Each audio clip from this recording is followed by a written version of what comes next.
Di antara labu dewa bermata 9, Xiao Yan hanya melihat 6 senior sejauh ini, dan 3 lainnya belum pernah muncul.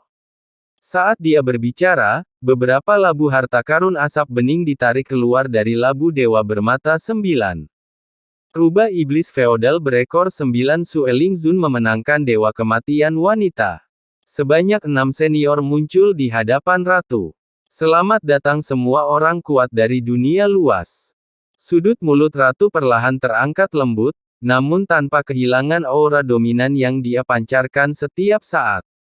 Ini adalah ratu dari dunia sengsi yang berterima kasih kepada para senior atas bantuan yang tak terhitung jumlahnya selama ini. Dia mengucapkan terima kasih kepada Xiao Yan dengan kata-kata kecil dan dengan hormat menangkupkan tinjunya. Bantuan dari para senior dari Dewa Bermata 9 Labu bagi Xiao Yan sudah terbukti dengan sendirinya.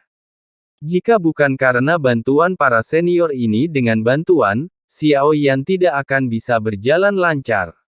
Tak perlu sopan kakak, akan lebih baik jika kakak bisa memberi hadiah kapan saja. Rubah iblis berekor 9 memandang Xiao Yan dan tersenyum menawan. Tidak perlu sopan, kamu juga harus tahu tujuan kita, kami hanya ingin bertahan hidup. Suara berat Siling berbicara terus terang. Tapi jangan khawatir, kami pasti akan berjuang untuk yang terbaik. Tentu saja alasan sebenarnya juga untuk balas dendam pada Changmang. Sekarang Taiksu adalah musuh bersama dari dua dunia kita. Saya berharap dapat melihat hari ketika Taiksu dihancurkan. Xiao Yan mengangguk bingung saat mendengar ini. Ketika leluhur memberinya labu ilahi bermata 9, dia sudah menjelaskannya, dan Xiao Yan secara alami menebak alasannya. Xiao Yan segera menatap ratu karena dia tidak tahu bagaimana menghadapinya. Jika para senior dari dunia luas tidak dikenali oleh Sensi, meskipun mereka memiliki sumber daya yang besar, akan lebih sulit bagi mereka untuk menerobos. Selanjutnya, serahkan padaku. Saat Xiao Yan memandang ratu, ratu juga mengerti dan mengangguk sambil tersenyum. Selanjutnya, silakan tinggal di alam dewa kuno untuk saat ini, dan jangan meninggalkan alam dewa kuno sebelum kekuatan Anda stabil. Kata ratu, dan segera mengatur tempat berlatih, di alam dewa kuno. Alam dewa sangat luas dan menampungnya, jadi tidak ada masalah. Borjuasi kecil mengucapkan selamat tinggal kepada para pendahulunya untuk saat ini. Xiao Yan akhirnya menangkupkan tinjunya dan menyerahkan tangannya. Dewa kematian tiba-tiba melambaikan tangannya dan melemparkan labu dewa bermata 9 yang tergantung di udara ke arah Xiao Yan. Xiao Yan mengambil labu dewa bermata 9 dan tampak bingung. Masih ada 3 orang di dalam. Mereka tidak mau keluar. Simpan saja labu ilahi bermata 9 bersamamu. Mungkin mereka akan mengambil tindakan saat kamu dalam bahaya. Kata Dewa Kematian. Xiao Yan tertegun sejenak, lalu mengangguk dan memasukkan labu ilahi bermata 9 ke dalam ring. Kemudian, ratu mengatur seseorang untuk mengantar Liu. Pergilah ke paviliun yang telah diatur. Orang-orang ini selalu siap untuk mengambil tindakan, jadi saya berharap yang terbaik untuk Anda. Setelah semua orang pergi, ratu memandang Xiao Yan dan bertanya, Xiao Yan mengangguk dan mengambil tindakan, membantunya berkali-kali. Pantas saja aura di tubuh mereka begitu lemah dan kekuatan abadi mereka hampir habis. Jika energi yang hilang tidak terisi kembali pada waktunya, nasib mereka akan menjadi debu dan menyebar. Xiao Yan tersenyum pahit, namun ia tidak menyangka akan menjadi begitu serius. Tak heran jika sebagian besar senior di Danau Jiu Musen enggan keluar untuk membantu keadaan darurat selama pertempuran. Oke, apakah ada hal lain yang perlu Anda atur untuk selir Anda? Ratu memandang Xiao Yan dengan mata cerah dan bertanya. Xiao Yan menghela nafas dengan sedih, dia selalu di jalan. Ada pula 2 orang anak yang belum diketahui statusnya. Xiao Xiao dan Xiao Ling tidak perlu khawatir, mereka baru saja meninggalkan alam dewa kuno dan pergi menjelajah. Istrimu mencoba yang terbaik untuk mencegah mereka, tetapi masih gagal menghentikan mereka berdua. Ratu mengetahui pikiran Xiao Yan dalam sekejap. Mengapa Xiao Yan merasa seperti telanjang saat berada di depan ratu? Tampaknya yang diperlukan hanyalah pandangan sekilas sang ratu untuk mengetahui apa yang dipikirkannya. Dia hanya menghela nafas panjang, bagaimana dia bisa menebak semuanya, dan itu sangat akurat. Apakah kamu tidak bisa membaca pikiran?